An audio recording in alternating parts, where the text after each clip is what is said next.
गंदा पानी हमें दिया जाता है, क्या हम रिस्क पे नहीं है? जारी करो। ये लोग हमें लॉलीपॉप दे रहे थे कि इनकी जो कंप्लेंट्स हैं वो निकल जाएं किसी तरह।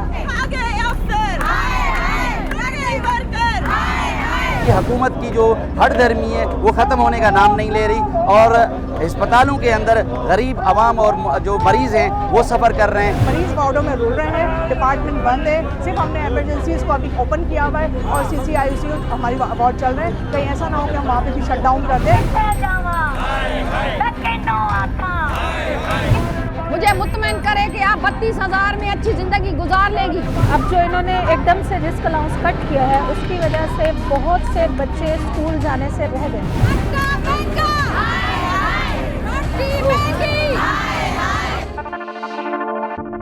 20-22 दिन से प्रोटेस्ट हमारा चल रहा है, जिसकी वजह सिर्फ एक ही है कि रिस्क अलाउंस जो है वो महकमा सेहत के मुलाजमीन का फिल फोर इन्होंने बंद कर दिया था। जो पिछली तारीख 13 तारीख को जो कैबिनेट की मीटिंग हुई थी उसमें इन्होंने फिल फोर बंद कर दिया था और विड्रॉ का जो है वो नोटिफिकेशन निकाल दिया था, जिसके बाद हमारा प्रोटेस्ट स्टार्ट हो चुका था और महकमा सेहत के साथ हमारी 2 मीटिंग्स हुई और उन्होंने हमारे साथ ये तय किया था और CM साहब की डायरेक्शन के ऊपर ये मीटिंग्स हुई थी और उस मीटिंग के अंदर मिनट्स ऑफ मीटिंग्स इशू हुए थे और उन्होंने हमसे 8 दिन का टाइम मांगा था कि इन 8 दिनों के अंदर हम ये आपकी समरी अप्रूव करवाएंगे और जो हमारे पेंडिंग इश्यूज़ थे वो भी इन्हीं 5 तारीख की जो डेडलाइन थी, इस माह की 5 तारीख की डेडलाइन दी गई थी हमारी तरफ से ग्रैंड हेल्थ अलायंस की तरफ से, मगर अनफॉर्चुनेटली जो ग्रैंड हेल्थ अलायंस की समरी थी वो 31 तारीख को कैबिनेट में जो है वो रिजेक्ट कर दिया और उसके बाद महकमा सेहत ने हमें कोई इन्फॉर्मेशन नहीं दी।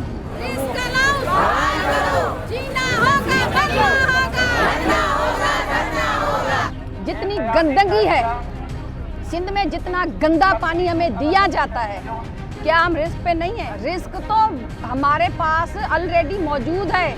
गंदा पानी हम पिए, गंदगियों में हम रहें, हमारे रोड जो हैं वो गटर बने हुए हैं और उसके अलावा जो हेल्थ एम्प्लॉई है कैंसर के मरीजों को वो टच करता है, उसकी तीमानदारी वो करें। TB के जो मरीज हैं उनकी तीमानदारी हेल्थ एम्प्लॉई करे।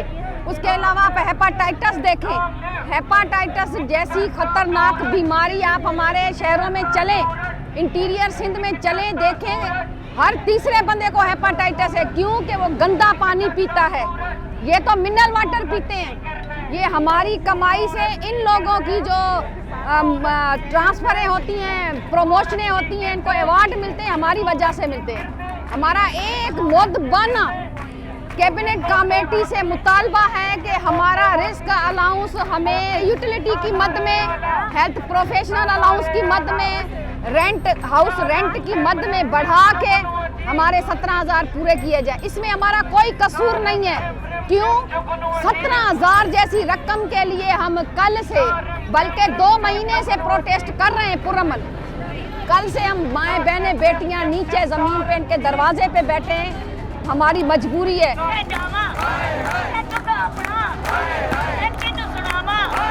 मुतालबात हम पेश करते हैं जिस तरह भी पेश किए जाते हैं। ये लोग हमें लॉलीपॉप दे रहे थे कि इनकी जो कंप्लेंट्स हैं वो निकल जाएं किसी तरह, क्योंकि कंप्लेंट्स के लिए LSW मस्ट इनके लिए उसके बगैर करवा नहीं सकते ये लोग।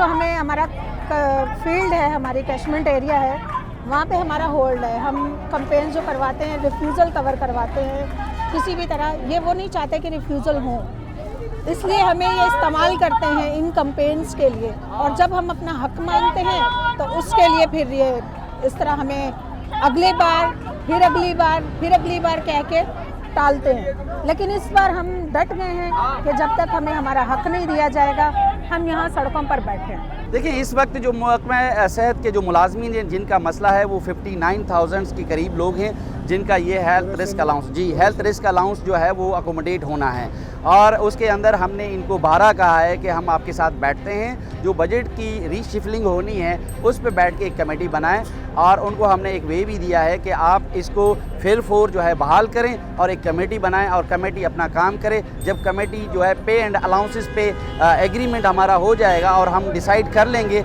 उसके बाद भले आप जो है रिस्क अलाउंस को डिसकंटिन्यू करें और नया पैकेज जो है वो स्टार्ट कर सकें। हम आपके साथ हर तरह से बैठने के लिए तैयार हैं, मगर आप जो लो ग्रेड के एम्प्लॉइज़ हैं उनको अकोमोडेट करें। मगर अनफॉर्चुनेटली हुकूमत की जो हठधर्मी है वो ख़त्म होने का नाम नहीं ले रही और अस्पतालों के अंदर गरीब आवाम और जो मरीज़ हैं वो सफ़र कर रहे हैं और उनका रीज़न सिंध हुकूमत है। तो बराए मेहरबानी मैं सिंध गवर्नमेंट से पुरजोर अपील करती हूँ कि हमें इस हद तक ना जाने दें कि हम इस धरने को मज़ीद आगे लेके जाएँ और हमारे साथ और मसले मसाइल और आपके साथ भी, क्योंकि मरीज़ वार्डों में रुल रहे हैं, डिपार्टमेंट बंद है, सिर्फ हमने एमरजेंसीज़ को अभी ओपन किया हुआ है और CCICU हमारी वार्ड चल रहे हैं। कहीं ऐसा ना हो कि हम वहाँ पे भी शट डाउन कर दें और इस दौरान जो भी नुकसान होगा उसकी टोटल जिम्मेदार सिंध गवर्नमेंट होगी, इस पर हमारी कोई जिम्मेदारी आयद नहीं होगी। अंदाज़न अगर मैं डॉक्टर्स नर्सेज और डॉक्टर्स को हटा के नर्सेज और पैरामेडिक लगाऊँ, तकरीबन 1 लाख के करीब लोग हैं मिला के मैं बता रही हूँ। तो उसमें 1 लाख मुलाजमीन का, जिसमें हमारा स्वीपर भी शामिल है, हमारा वार्ड बॉय भी शामिल है, हमारे और दूसरा पैरामेडिकल स्टाफ शामिल है और हमारी नर्सेज। टाइम्स ऑफ कराची से जुड़े रहने के लिए हमारा चैनल सब्सक्राइब करें। हमारी वीडियोस को सबसे पहले देखने और बाखबर रहने के लिए बेल आइकन पर क्लिक करना ना भूलें। इनकी नाअहली की वजह से हम बैठे हैं। क्यों? अगर सिंध गवर्नमेंट हमारा सर्विस स्ट्रक्चर टाइम स्केल से हमें देती तो आज हमारे अच्छे ग्रेड होते, आज हमारी अच्छी तनख्वाह होती, तो ये 17,000 बंद करते हमें परवाह ना होती। किसी एक हेल्थ एम्प्लॉय का, doctor, nurse, paramedics, lady health और किसी को इन्होंने टाइम स्केल नहीं दिया आज तक। सालों से हमारी समरियां पड़ी हुई हैं, फिर हम जब अदालत जाते हैं, अदालत पे ये यस करके आते हैं और यहाँ आके हमें धड़ियाँ धमकियाँ लगा दे। जैसे हम लोगों ने तो अपना हक मांगा है कि भाई हमें बताए मिनिस्टर, कैबिनेट कमेटी बताए, सिंध गवर्नमेंट बताए कि सैलाब सिंध गवर्नमेंट पे आया या हम लोगों पे आया है। हम एम्प्लॉयों की ज़मीनें चली गई, किसी के जानवर मर गए, हमारे घर टूट गए, आखिर हम कहाँ जाएं? हमें बताए सिंध गवर्नमेंट। इनको क्यों एतराज़ है? हम 50,000 से 17,000 आप जब काट लेंगे 32-33 हज़ार पे, मुझे बताए सिंध गवर्नमेंट का कोई भी बड़े से बड़ा मिनिस्टर ऑफिसर मुझे मुतमईन करे कि आप 32,000 में अच्छी ज़िंदगी गुजार लेगी। हमें एहसास है, सिर्फ मरीज़ों का नहीं, हमें अपने कैशमेंट एरिया का, हमें उन बच्चों का भी एहसास है जिनको हम पोलियो के कतरे पिलवा रहे हैं, जिनको हम वैक्सीनेशन कर रहे हैं। लेकिन कब तक? जब तक आप सब भी हमारा साथ दें, वो भी हमारा साथ दें, ताकि हमें हमारा हक तो मिले। हमारे भी बच्चे हैं, हमारा भी घर बार है। बहुत सी LHW ऐसी हैं जिनका कोई कमाने वाला नहीं है, वो अकेली अपना घर चला रही हैं। तो आप खुद सोचें 34,000 में माहाना कैसे चलेगा? बहुत मुश्किल है। अब जो इन्होंने एकदम से रिस्क अलाउंस कट किया है, उसकी वजह से बहुत से बच्चे स्कूल जाने से रह गए, जिनकी फीसें दी जा रही थी, या कई घरों का राशन पूरा हो रहा था। इनमें कई ऐसी हैं, देखें सर्विस स्ट्रक्चर भी हमारा मुतालबा है। सर्विस स्ट्रक्चर में अभी तक हमें ये नहीं दिया गया कि अगर कोई बीमार है तो उसका इलाज हो सके। हमें मामूली बुखार भी होता है तो हम जाकर अपनी दवा अपने पैसों से खरीदते हैं। हमें ये सहूलत भी नहीं है कि हम मामूली बीमारी में हमारे लिए कोई अलाउंस हो, हमें कोई एक दिया जाए, पैनल दिया जाए। कोई पैनल नहीं है हमारा।